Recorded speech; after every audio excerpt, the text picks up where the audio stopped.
Yes good morning leaders. ఇక్కడ Mahabubnagar district Bhoothpur మండలంలోంటి మన Renuka madam, స్నేహ madam కలిసి ఇక్కడ సోనం సీడ్స్ నుంచి ప్రొడక్ట్ ఇవ్వడం జరిగింది పత్తి పంటకు. సో ఆ పంట ఎట్లా వచ్చింది అనేసి ఇక్కడ రైతన్న ఇక్కడ అన్న వాళ్ళు ఉన్నారు, వాళ్ళ దగ్గరనే తెలుసుకుందామండి. సార్ చెప్పండి సార్, మీకు ఎట్లా అనిపించింది? మాది మహబూబ్నగర్ డిస్టిక్ భూత్పూర్ మండలం. మాది సోనా సీడ్స్ కంపెనీ. మాది చెట్లు చిన్న ఉండే, పూత మొత్తం ముడత వచ్చి ఉండడం వల్ల సన్ ఎడ్జ్ ప్రోడక్టే యూజ్ చేసి రిజల్ట్ బాగా వచ్చింది.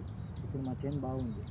ఓ సూపర్ సార్. సూపర్. ఇక్కడ ప్రోడక్ట్ వచ్చేసి మనం ఇక్కడ నీమాల్ ఇవ్వడం జరిగింది, సన్ స్టిక్ ఇవ్వడం జరిగింది, సన్ మ్యాజిక్ ఇవ్వడం జరిగింది, అలాగే సన్ స్ట్రైకర్ కూడా ఇవ్వడం జరిగింది అనమాట. సో వండర్ఫుల్ రిజల్ట్ వచ్చింది. అలాగే సార్ వాళ్ళు వీళ్ళకి ఇట్లా కంపెనీస్ ఇట్లా పండించేది చాలా వరకు ఉన్నాయి. సో అందరికీ కూడా సార్ వాళ్ళు రిఫర్ చేస్తున్నారు. ఓకే లీడర్స్, ఎలాంటి భయం లేదు, మన ప్రోడక్ట్ చాలా వండర్ఫుల్ రిజల్ట్ వస్తున్నాయి. ప్రతి ఒక్కరి దగ్గరికి వెళ్ళండి, ప్రోడక్ట్ గురించి చెప్పండి.